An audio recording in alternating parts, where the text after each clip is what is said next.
Is this not some of the worst threat that you've seen on public lands across the West in your career? Yes, it is. Not only because of the sheer volume, as you just talked about, Josh, the large acreages in roadless areas, but also because of the one project right after another, like you also mentioned, and the very poor, and we'll get into this a little later if we have time, uh, public involvement process. There used to be a much better process under the National Environmental Policy Act, or NEPA, and now because of various executive orders by the president and a emergency determination by the Secretary of Agriculture, and by the way that's interpreted by the local land managers, we don't have much opportunity to participate.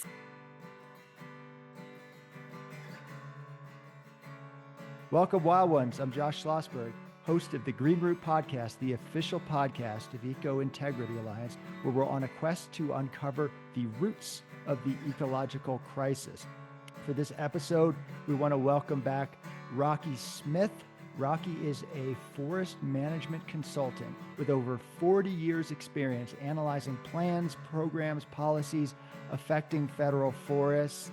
Before getting into what Rocky has to say, I just want to frame some of this stuff because I'm going to admit, people, I'm freaking out a little bit.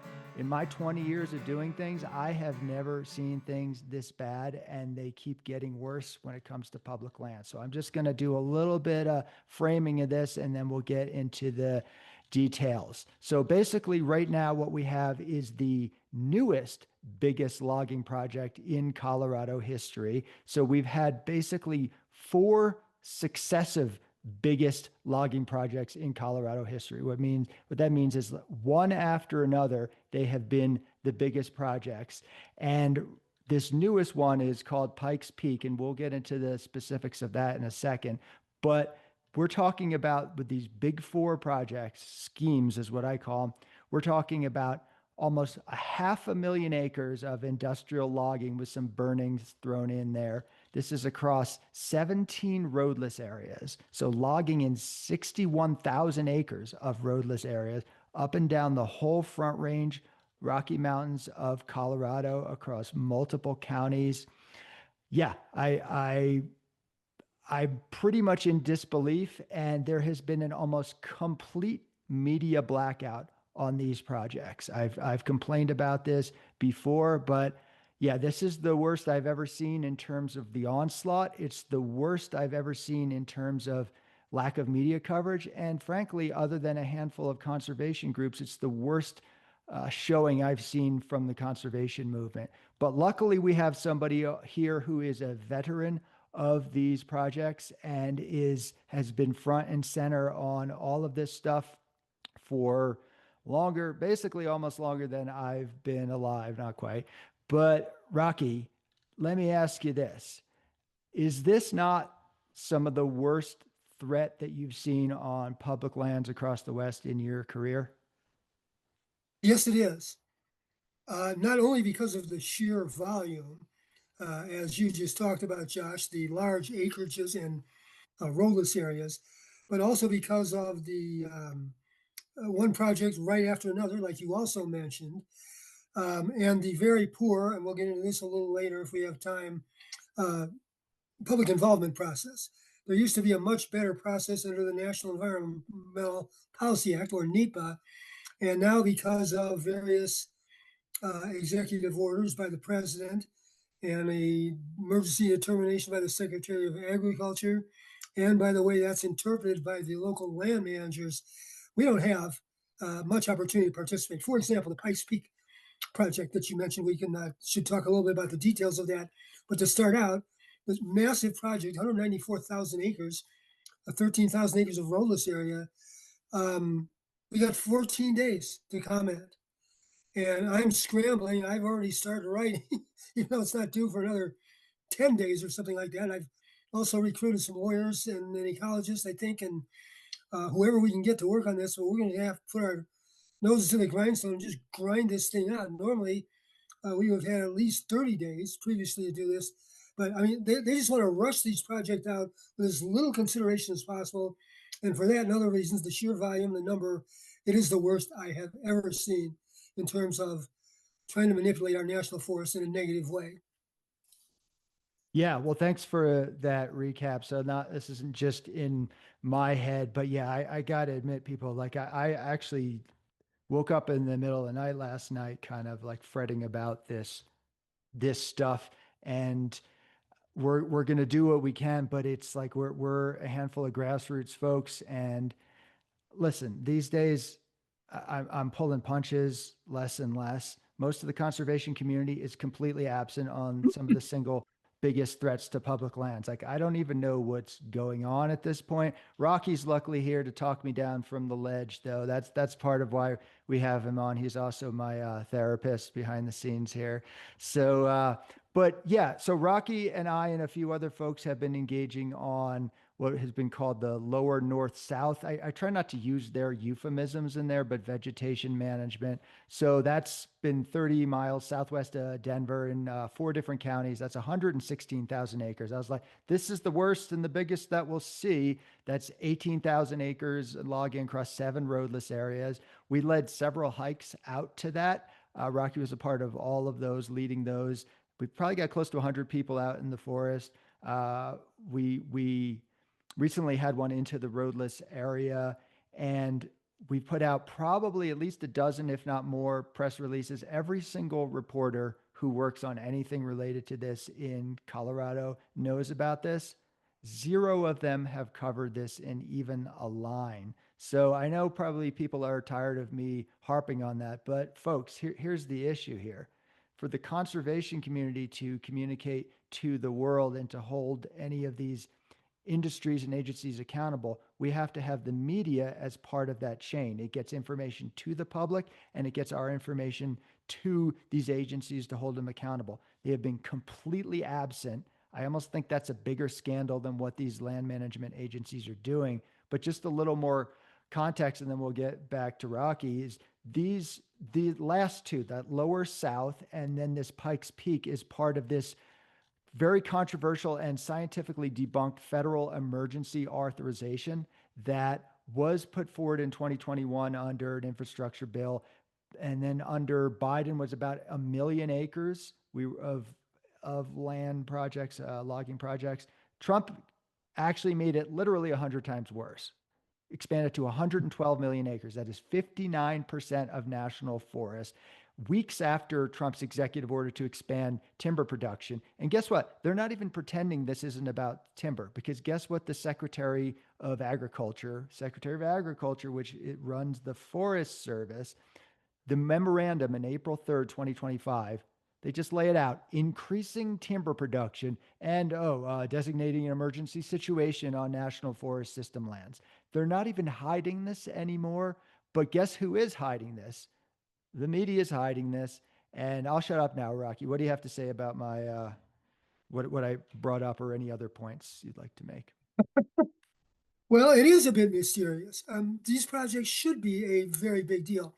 Now, that's easy for me to say because I'm on the front lines. I'm analyzing them and writing comments on them and trying to get other people to write comments and do all that. So, and as a longtime forest activist who really feels that our federal forests should be mostly left alone to provide for biological diversity and carbon storage, we can talk more about that if you want.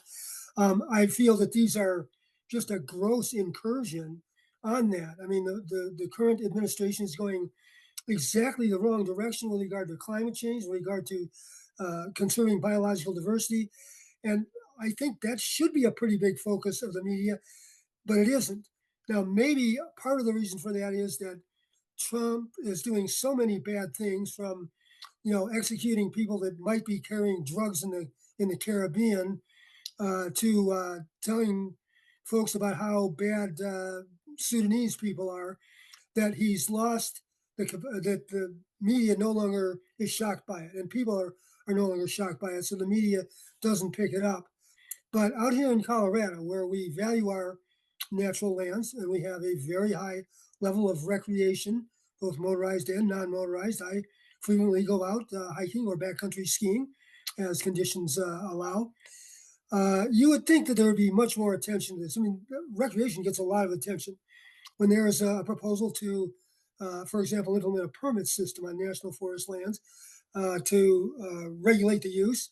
That gets a lot of attention, like in the Denver Post, as it should. But this doesn't, and I'm concerned about it too.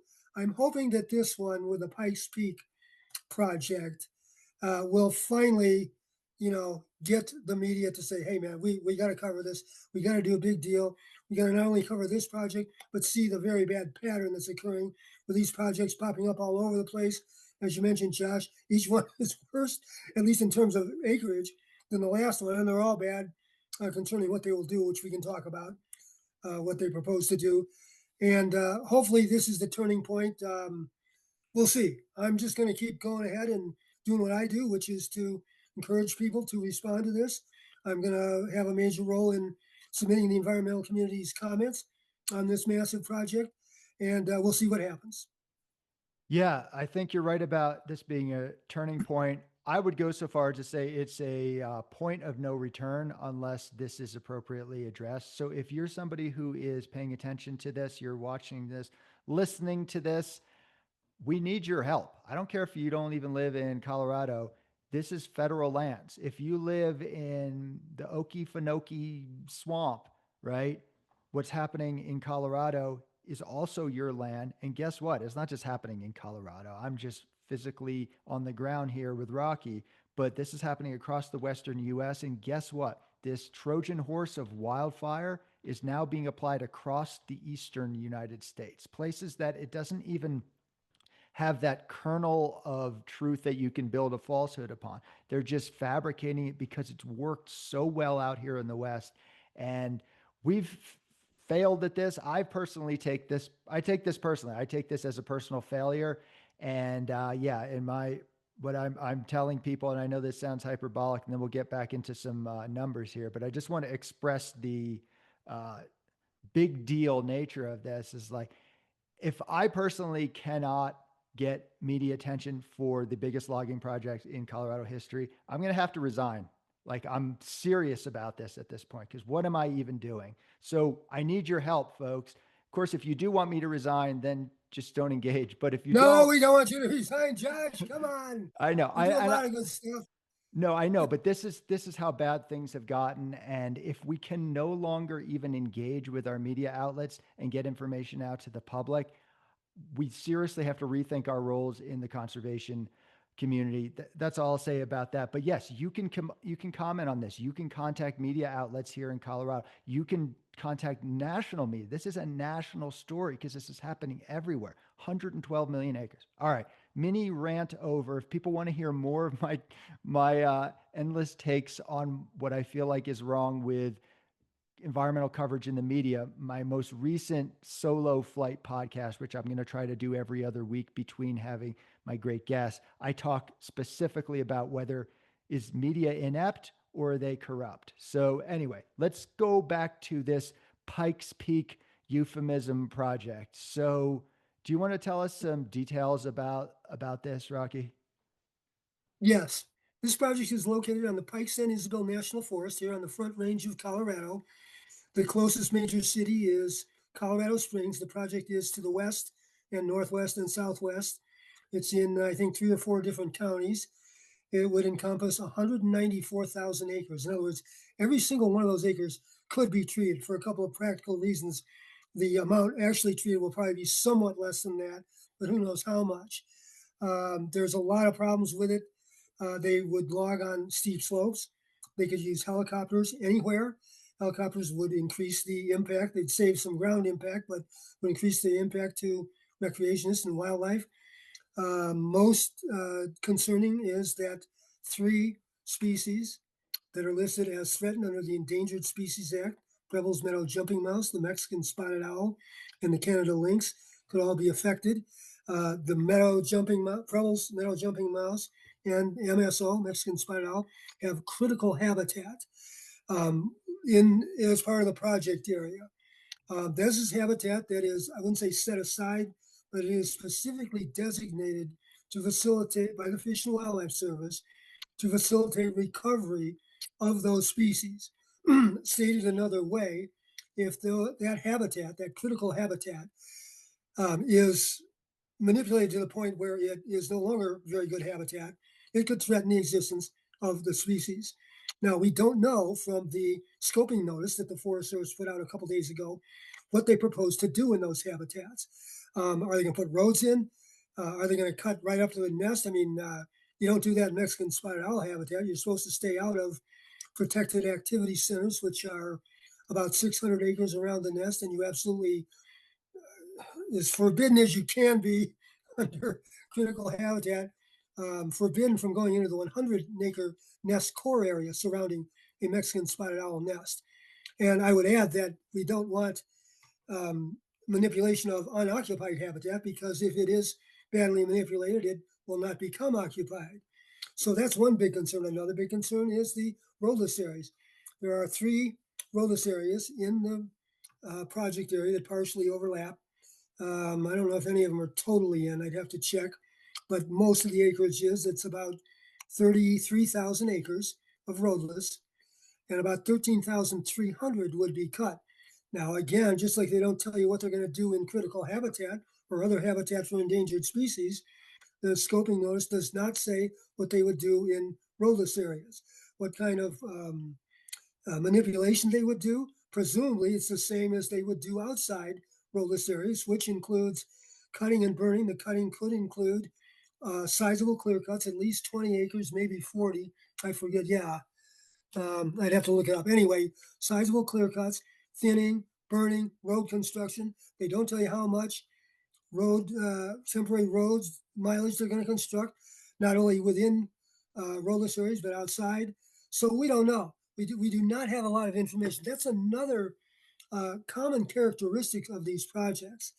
They come out with the scoping notice, and it's usually your only one comment period, at least after the emergency determination. That's all they have to do, although they are getting sued over that. We'll see how those lawsuits come out, both in the Southeast and in the Northwest in California. But they put out a scoping notice that has broad general statements. We'll do this type of cutting in this type of ecological type or vegetation type, but they don't give you much details. This is what's called, or sometimes is part of what's called adaptive management, where the Forest Service wants to adapt based on the conditions out there. And that's on the surface not necessarily a bad idea. Rather than scripting or trying to script exactly what they're going to do before they go out there, they say, we'll do this based on this or that condition. But the information they present in these scoping notices is just too vague. We don't know. So I think our strategy on this one for the Pike Peak project to respond is assume the worst and say you've got to very carefully disclose the impacts to roadless, to threatened species, including especially critical habitat, also to watersheds. Doing this much manipulation, you can really mess up a watershed, especially since the area has very granitic soils, which are highly, highly erosive. And you have steep slopes where you could have some really serious erosion, even if you use copters to yard the logs to be hauled out. And we're just going to have to, really throw everything at them, and it's going to be tough to do in 10 days. I mean, we're going to wind up with, talking about writing 40, 50, 60 pages of comments just to cover all the issues. And it's going to be quite a job, but I'm up to it with my colleagues. And somebody else will probably actually lead it because I'm going to be busy the week we have to submit these. But we got to do it. And we definitely appreciate anybody submitting comments. I'm going to, hopefully by the end of the day, or by the latest Monday morning, put out a brief alert, and I can send that to anybody. I'll send it to our listservs here that will talk about the project in bullet form. These are the projects, the components of this project that are bad. Here's how you comment. Here's the deadline. And anybody that would like that alert, let me know, and I'll see that you get it. Or maybe we can stick it up on a website somewhere. I don't know. Right. But we would appreciate the more the Forest Service hears from this, maybe the more they'll realize it is a national issue, like Josh just said. And it is, because these are our national forests. If you're doing just a podunk project in a podunk national forest, nobody cares about that. Well, I might, depending. When you're doing 194,000 acres on the Front Range, close to Denver and Colorado Springs, in endangered threatened species habitat in Roadless. It's a tremendously big deal nationwide. So I hope you will join us, just like I might join some of the battles in Montana. Anyway, that's my rant. No, and that's perfect. And thank you for all of that. Yeah, I can't impress upon people too much how important it is that people engage. You can put comments into that. Obviously, a lot of people are skeptical about that process, but we have to go through that process. We have to cover all the bases.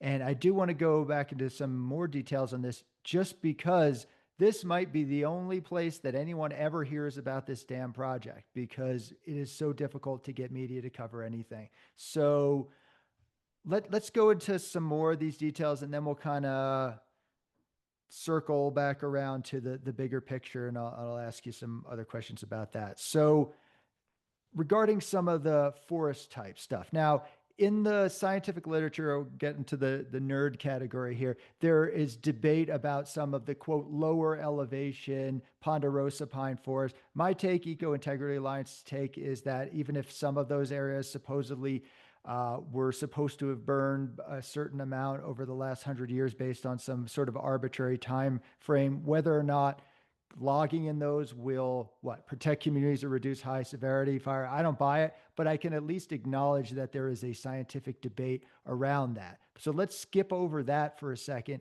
into these other forest types that they are logging in. So for this Pikes Peak project, it's 10,000 over 10,000 acres in cool, moist mixed conifer forest. They even use those terms, cool, moist mixed conifer forest Yep. that typically burn at high severity or regularly at least burn at high severity. We got 3,000 acres over more 3,455 acres of lodgepole pine forest that burns at high severity every could be hundreds, several hundreds of years. That's what it's supposed to do. That's what it always does. Fir forest. So spruce fir forest, where I've found almost no Forest Service funded science to support logging up there. There's still 12,585 acres.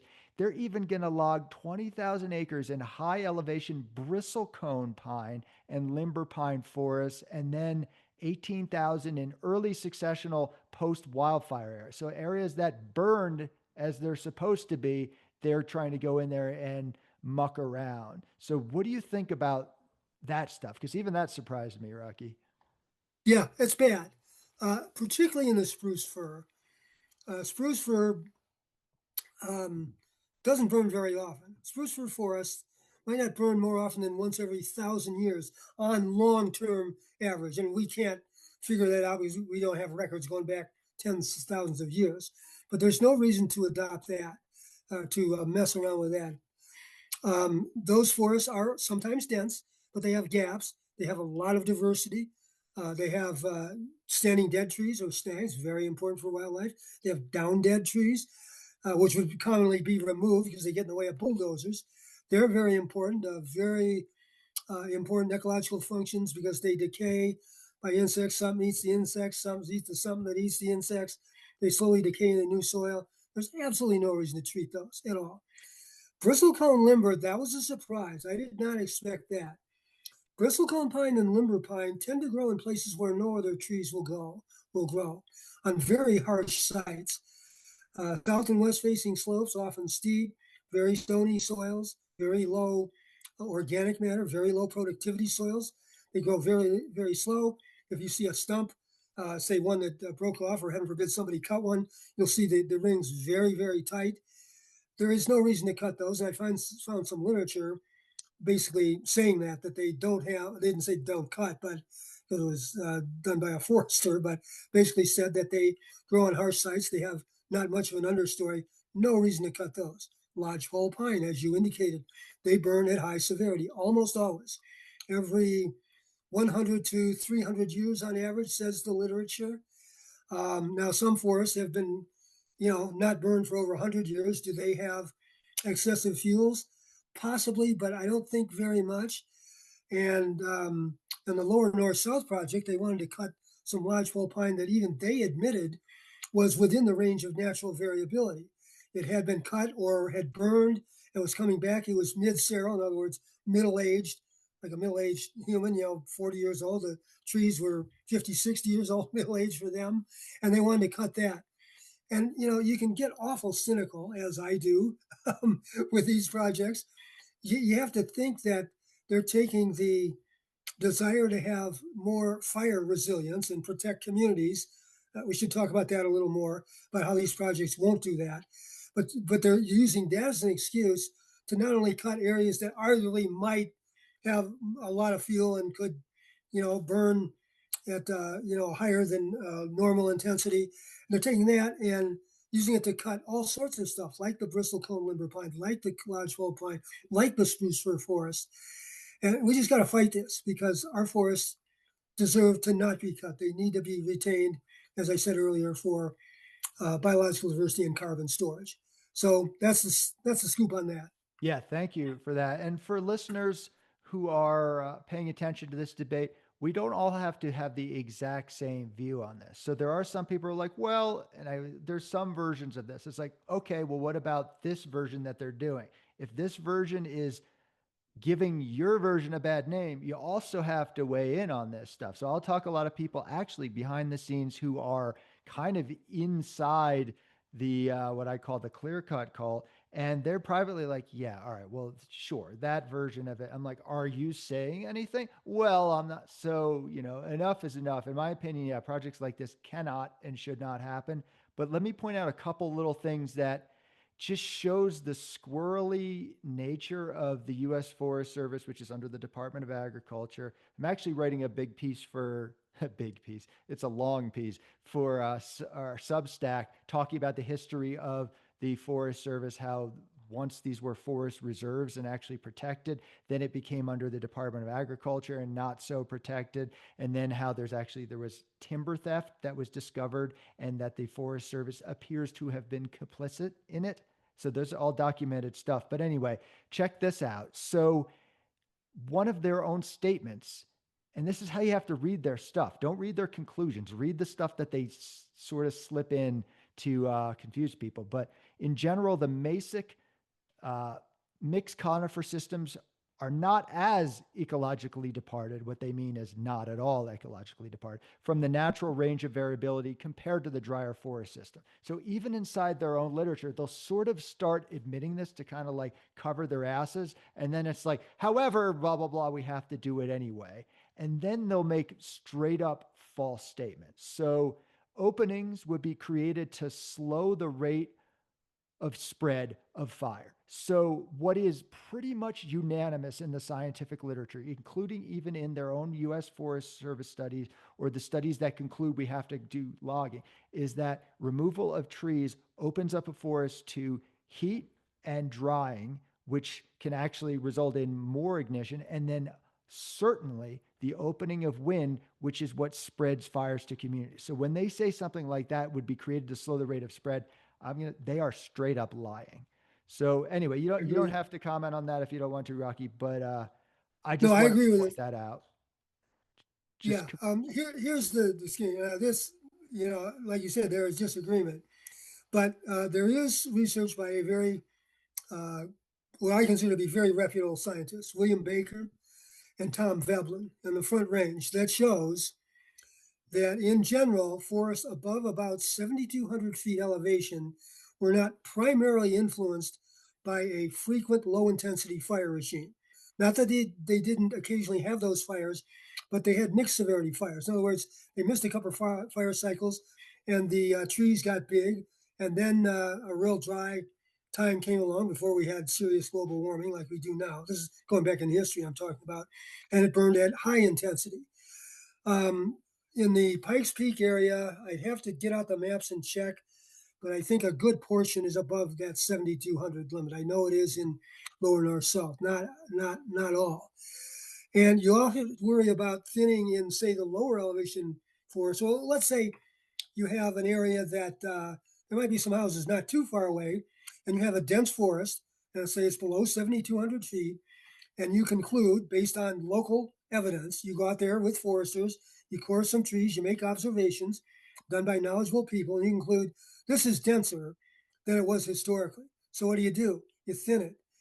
Is that a bad idea? Well, maybe not, but there are potential problems. One is And when you let a logging contract, the logging company doesn't want the small peckerwood, as sometimes called, the small diameter trees. They're going to want some big diameter trees. But no, the big diameter trees, or not even big, larger, how large depends on a number of things, are the ones that would have been there historically. So you don't touch them, you leave them alone.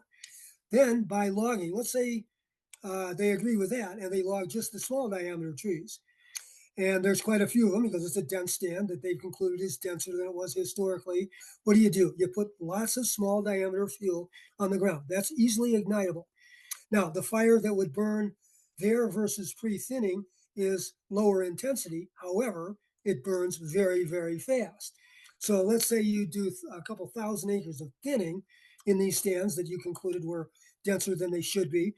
You create an area with lots of small diameter fuel that can ignite and take off across the landscape, and it'll find a way to get into the trees where you haven't thinned, and you have a crown fire because it's dried out more, as you mentioned, Josh. The wind is less deflected or blocked, so it concludes, or it can propagate a fire pretty well. Now, one way to address that issue is to try to clean up that fuel. By clean up, I mean rake it into piles or discard it or burn it. Burn it, you'd have to make sure that you raked it away from trees. So you didn't ignite the trees. Some of the ponderosa pine, older trees, have low branches, low crowns. And then you also have to deal with smoke. There might be only a few days a year where you could burn. Also, by the act of piling the slash, as it's called, the logging waste, you would need a lot of passes by heavy equipment that would compact soils. Compaction, there are some studies from the Northwest that show compaction can last decades. In the soils out here, I think that would be less likely. You might have displacement, and when you're going up a hill, the machine powers up to get up the hill and pitches out soil. And so whatever organic matter you have on the ground gets sprayed around. You spray up the topsoil. You have a depauperated soil, and you just don't have a good situation. It would be better off probably leaving it alone, or maybe cutting down some of the small trees, and I'm not sure doing what with them. Anyway, my point is that if you're going to thin a stand that is denser, a lower elevation stand dominated by ponderosa pine in the northern Front Range of Colorado, you're going to have to deal with some problems. Maybe you think you're going to create a benefit reducing the fire. That could be, but you got some other problems that might negate that benefit.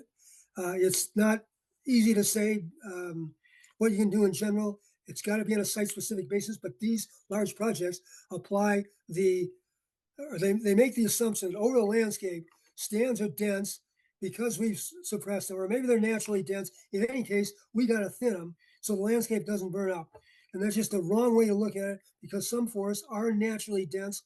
Ponderosa pine, Douglas fir forest above 7,200 feet, lodgepole pine forest almost always, spruce fir forest almost always, bristlecone pine and limber pine never. So you don't need to mess with them because they're not dense. Anyway, another rant by me. That's any way you look at it. These are not good projects. I could see doing some small site-specific areas that are near homes, near the home ignition zone, the 30-meter zone around the home where you can have an ignition, where there is, based on local data, certifiably denser stands than they were historically, and treat those and somehow deal with how you get the slash out without messing up the soils and without having to burn too much. But to do it on 194,000 acres or 116,000 acres in lower north south, not a good idea. Not at all. So I appreciate the nuanced take for sure. Unfortunately, the U.S. Forest Service ignores all nuance, and I think Yep. it's like maybe if there was some other entity, but personally, I don't trust them at all. I believe the science contests pretty much all this on public lands in terms of has the burden of proof been met, and certainly the way that they're doing things. But I do want to just add in a few other things to do with you mentioned well road basically machinery, but yeah, road building, which for sure causes fragmentation and certainly erosion. I've documented all that stuff in Colorado. A funny story is that I was investigating this quote fuel reduction component of this St. Vrain project, which is part of this big four, 500,000 acres. And I went out there and found that their logging roads were dumping sediment into streams that flow directly into the drinking water supply for Longmont, Colorado, where I was living. And I got all these photos of the sediment. It's just no question about it. You could see the roads sort of like melting into the stream. I contacted the state of Colorado and I said, "Hey, are you the right entity to talk about, to complain this to?" And they're like, "Yes, you come to the right place." Well, long story short, after probably talking to 15 different people and sending 50 different emails and phone calls, they finally routed me around to the person who was going to decide whether or not this erosion was causing a problem. It just so happened that this decision maker for whether or not this project was a problem was the very manager of the logging project to begin with. So, this sort of Orwellian, Kafka esque version of government is not just in the red states, folks. This is in the blue states of Colorado. Democrats and Republicans are doing it. They're doing it in Boulder County, one of the most liberal counties in America, definitely the most liberal in Colorado. So that's road building stuff. We got to also take into account you cut trees, grasses come in, which are the most flammable and spread the fires quickest. Studies proven that unequivocally. Then invasives like cheatgrass. And here's the other thing. We picture a kindly gentleman dressed in green with a handsaw whittling out the smallest trees. It's industrial logging, folks. These are feller bunchers. They're doing clear cutting. They're cutting mature and old growth trees. I have never gone to a single one of these projects and not found large trees, 100-year-old, 150, over 200 years old. It's just not what they're telling you. And yeah, I don't think that whatever the conflict is in some of this science, that the burden of proof has been met by these agencies to do these Frankenstein experiments across hundreds of millions of acres of public land. So that's just my take on it. Um, Nuance is good. They don't do nuance. So I'm not particularly doing that either. So anyway. Yeah, well, in terms of burden of proof, I acknowledge, as I said, that some lower elevation forests may be denser than they were historically and might benefit from thinning. But the burden of proof is on the Forest Service to show.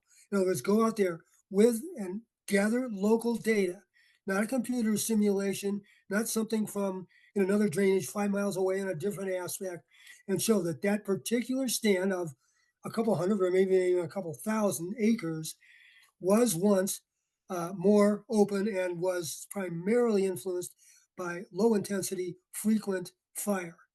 And they never do that. They, again, just assume that dense forest, homes within 10 miles, we got to cut it. And that's just bullshit. It's just wrong.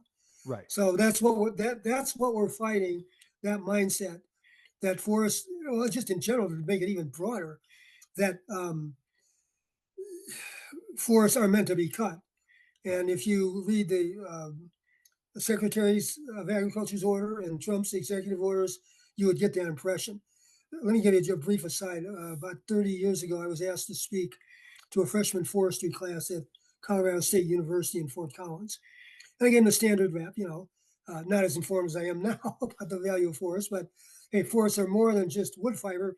There are all sorts of things, and we need to conserve them and consider all those values before we cut them. And after the class was over, a young woman came up to me and said, "Mr. Smith, thank you so much for speaking to our class today. All we've heard in this class so far is board feet, board feet, board feet." And that's my impression. I've talked to forestry graduates. That's all they learn. They don't learn the incredible value that our forests have. And you have to look at the bigger picture too. We can get wood from other places. In fact, right now, 91% of our wood in the US, or at least that's produced domestically, not including imports, and we do import some from Canada, 91% of what we produce domestically is from private land. So if we cut off stopped all the cutting on public land, we wouldn't run out of wood right away. I think we can phase it out to near zero, not necessarily all the way to zero, and primarily manage our public forests on national forests, NPLM, and even in national parks, where they don't cut much, to preserve the wonderful biodiversity that they provide and provide carbon storage, which is absolutely critical in any strategy to fight climate change. But we're so far away from doing that. Biden, previous president, went partway. He didn't do a very good job of it, but he went partway. He had an old growth, older forest protection. It was botched. It had a lot of problems, but at least he had the right idea, kind of. And now we're a total 180-degree reversal under the current presidential administration. We're going backwards, and you just have to be not very optimistic about the future. But in spite of that, I keep plugging away. If there's going to be any forest left, I want to make sure there's going to be some forest left when the country collectively comes to its senses about the value of our forests. That's where I'm Absolutely. at. Yeah, and we're so glad that we have you on our team. And even if the forests and trees and wildlife don't say so because they don't have the words to, I'm sure they're appreciative of you as well, Rocky. But yeah, there's to sort of tie a bow in this here, some of us are proposing some big picture bills. So there's some bills that are being potentially floated for a whole new way of looking at public lands. At Eco Integrity Alliance, we're framing it as biodiversity, watershed, climate refugia. Other people are saying it's like climate refuge. Whatever the framing of it, it's that this multiple use concept has turned out to be multiple abuse, and that the idea of it's kind of like, oh, don't worry, guys, we have a sandwich here, and here, is your vegetables, and here's the mustard. And there's also a piece of crap in your sandwich, but you can also eat the sandwich. Like, I'm sorry, your piece of crap ruins the whole sandwich. Not the best analogy. I'll work on that. But anyway, so big picture stuff. And I will preview something teaser. There is a loose affiliation of folks that are going to be a little less loose soon. That's going to be about a new way of looking at public lands. And we hope that really turns things around, because Big Green has just lost the plot for the most part. A lot of what Big Green does is good, but at this point, they're absent on so many of these pieces, and they're advocating for some stuff that isn't great. So hopefully we can do some other versions of stuff. Anyway, let's maybe do you have anything else to say about these big four projects across 500,000 acres, 17 roadless areas, uh, et cetera, et cetera? Anything? Just briefly, it's going to be very difficult to stop them, because one of the part of the streamlining of the process that I talked about, or shortcutting really, I don't like the word streamline, is that citizens do not have a chance to challenge a project within the Forest Service uh, line officers. It used to be you could file an objection, formerly was called an appeal, where if you participated in by writing comments at any stage of the process and you didn't like what the final decision approved, you could take that to a higher officer in the Forest Service. And usually, you didn't get anywhere with that, but sometimes you got, a decision overturned, at least temporarily, or got some better mitigation or whatever. Now we don't have that. In other words, once we get a final decision notice from the agency on any of these projects, and we have them on three of them, we don't have them on Pike's Peak yet. That's still in the relatively early stages. But on the other three, we do. Once you get that, your only choice is to go to court, and that's difficult. You come up with issues, and you get a lawyer who can handle the case, has the experience. There are some expenses. You have to pay the filing fee and a few other things. So it's not good. They're just trying to steamroll us, and it's going to be very hard to stop until we get more favorable Congress and presidential administration that can change this and realize that these are the people's forests. So the people ought to have, full rights of, good, solid public participation periods and the right to challenge stuff administratively. That's at least a couple to probably to several or more years off. So it's a very frustrating time for us forest activists. But like I said, we still keep plugging away. That's right. We definitely do. And I think we need an all hands on deck, every tool in the toolbox. So lawsuits, policy, grassroots organizing. And then we do have to look at bigger picture things as to why this stuff keeps happening after however many years, 70 years, 50 years of a conservation movement, how things are just getting worse. We have to have a real reckoning. And so we might have to be looking at our economic systems, our culture, spiritual connection to the land, all of these pieces, all of the above. If you're any of the above, we need us all working in unison towards a goal. And yeah, Rocky is in the thick of things. Rocky is the person I go to for the details on these projects. In my opinion, and I think just factually speaking, Rocky is the most knowledgeable person on public lands, logging processes and schemes than anyone in Colorado and possibly the West, which means maybe the United States, which would probably mean the world. So I'm just gonna say Rocky is the most knowledgeable person in the world. But I'm not no, quite that good, Josh. no, but Maybe in Rocky Colorado I am, but Rocky knows I his study this stuff. yeah, I was just gonna I say mean, I Rocky just, knows his stuff. yeah, but I'm always learning. I know a lot, but as I get older, I forget more. So I got to relearn, and I got to learn new stuff too. And I try to be a service to the environmental community at large because I'm good at details. I'm a nerd. I don't mind sitting in front of the computer for hours reading Federal Register language about a new regulation or a proposed regulation or a law or whatever, and then communicating what I find to Mhm. activists across the country through various listservs. I mean, that's something that I can do, and I hope people find that helpful. I know some people do. Josh, you said you did. I know others do too, and I'm going to try to continue to do that as long as my aging brain allows me to, because as bad as the process is right now, it's all we got, and we got to try. While at the same time, we do big picture stuff, broad stuff, like the Northern Rockies Ecosystem Protection Act, or the potential laws that you were talking about, Josh, in terms of trying to get refuges established, laws that would ensconce in the U.S. code, the protecting roadless areas. There are actually some problems with that, but it's still a good step in the right direction. All those are great efforts, and I support them. They're not going to go through this Congress, of course, but we got to plant the seed, and I definitely support that. And even though here in Colorado we are not subject to the national roadless rule, I'm going to keep the fire lit under the environmental community to support efforts to fight that repeal as hard as we can. So Right. that's where we're at. Yeah. Well, yeah, I don't know what I would do without you. I mean, I'd lose all the rest of my hair if you weren't here. So I appreciate that. But yeah, well, thank you for the recap and the nuanced discussion and all the details and being such a major force in all this. But let me wrap things up because nowadays what I'm doing in the Green Root podcast is I'm bringing it back to its original roots, which is talking a bit about the roots of the ecological crisis. So what I like to ask my guests now when I don't forget is, can you tease out a root of at least some component of the eco crisis? In other words, here we are, maybe even in terms of logging public lands under the guise of wildfire. Or what is the root of that? Or just any sort of root cause that maybe could be addressed at some point or maybe not addressed. Is that something you Yeah, got thoughts on?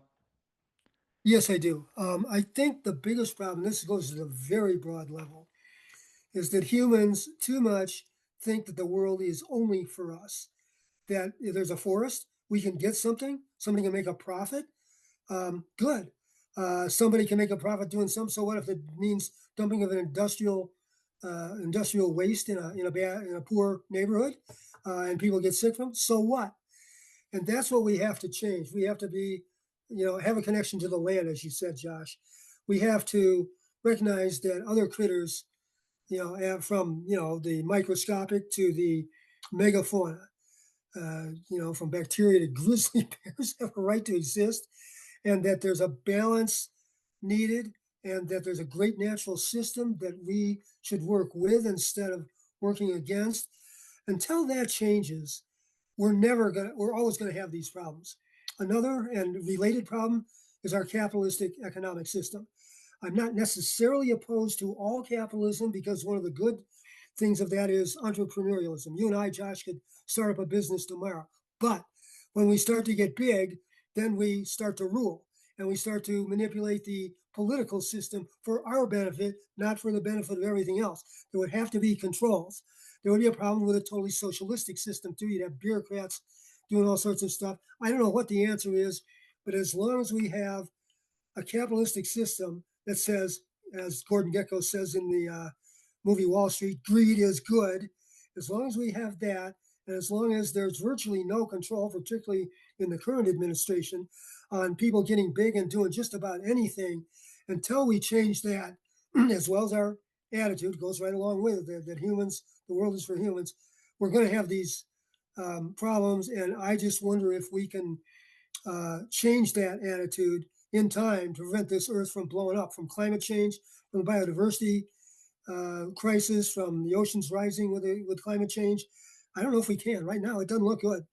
I'll do my part, but I don't know. And I just think we're too enamored of our own abilities. We can blow up the world with atomic bombs. We can figure out how to do anything to manipulate for our own benefit, even if it's to the detriment of everything else. And we just got to change that. And I don't know how to do it. I think that's a great summation of a lot of the root pieces. And yeah, the way at the end of the day I look at things is I'm not sure if we stand a chance or not, but if I'm making things more difficult for the Earth destroyers, of course, we're all a little bit a part of that. But if I'm making their day a little bit worse, I feel like I've done my job. But if you'd like to help us make their days worse, no, and do very positive things to protect landscapes, please contact us. You can contact me at eia@eco-integrityalliance.org. We'll get you the info for how to comment on this project, how to contact media, and just address this in your area. They're doing this fake emergency logging in your area too. I almost guarantee it. And if you're watching this at this point, still like, comment, share. We definitely don't get pushed through the algorithm very well on YouTube. We have it on Substack as well. You may be listening to this. We also have an RSS audio feed for podcasting. We need your help getting the word out. That's how a band gets bigger, is it's folks who like, oh, I like that band. You got to tell other people about it. We need your help. We have to compete with media that is, at this point, I think basically no different. They're just members of the clear-cut cult. So please help us, and maybe I'll be able to maintain my sanity a little bit longer. So thank you so much, Rocky, and thanks everyone for listening to and being a part of the Green Root Podcast. Thank you. See you.